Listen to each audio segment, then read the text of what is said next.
Now wherever you go, your business goes too. Do all your business banking on the Absa mobile banking app and grow your business on the go. Another digital solution that gets things done. That's Africanacity. That's Absa.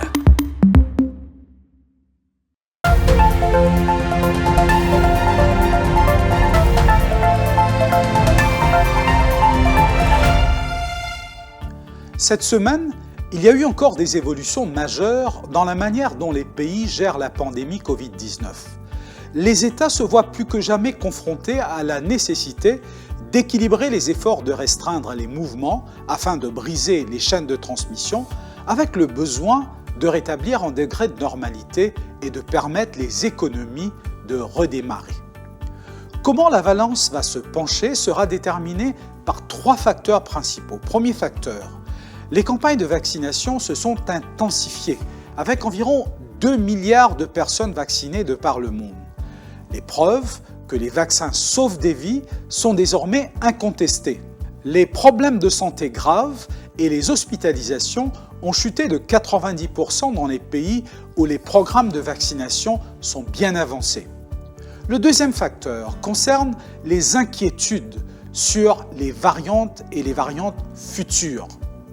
Même les pays fortement vaccinés, comme le Royaume-Uni, ont connu une augmentation du nombre des cas avec même les décès et les hospitalisations qui restent cependant encore très faibles comparé à la période où il n'y avait pas encore de vaccin.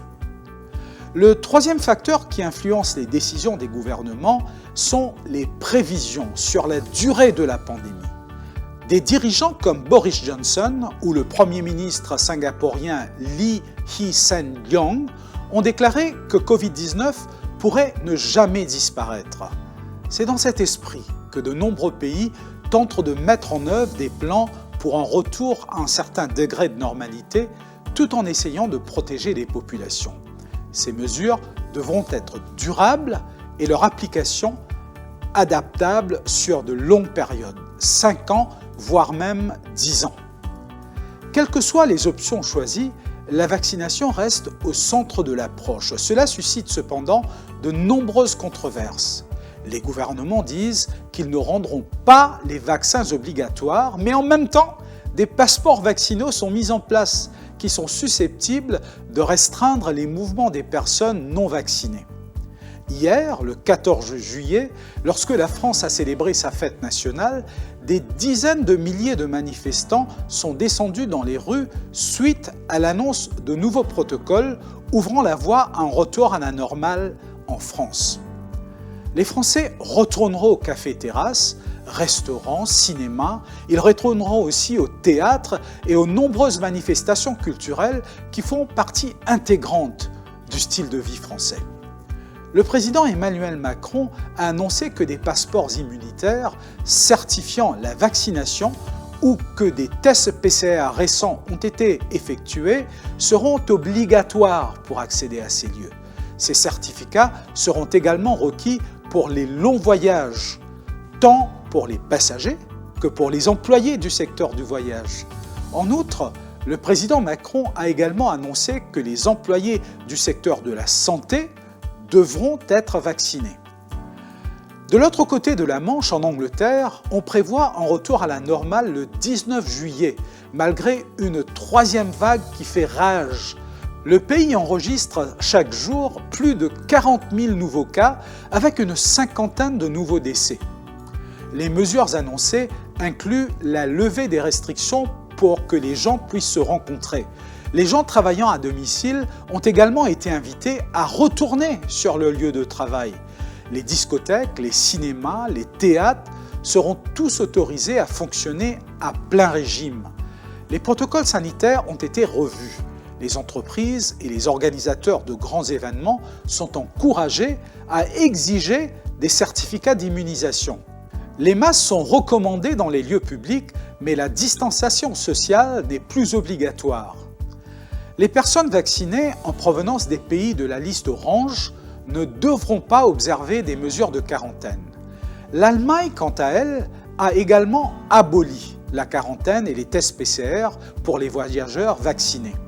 La chancelière Angela Merkel a déclaré que rendre les vaccinations obligatoires n'était pas à l'ordre du jour, mais à exhorter la population à se faire vacciner. Le seuil fixé pour atteindre l'immunité collective a été fixé à 85%. L'objectif de la France, par contre, est de vacciner l'ensemble de sa population.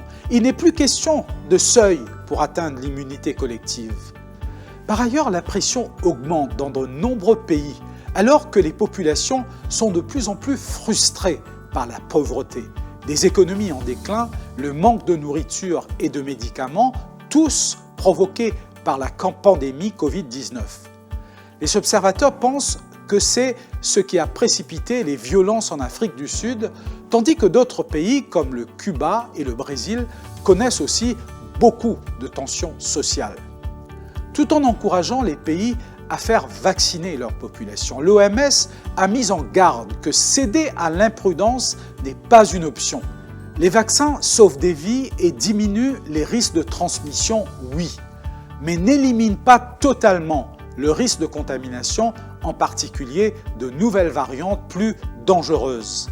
La pandémie est donc loin d'être terminée et d'autres développements sont inévitables. Restez branchés, à la semaine prochaine.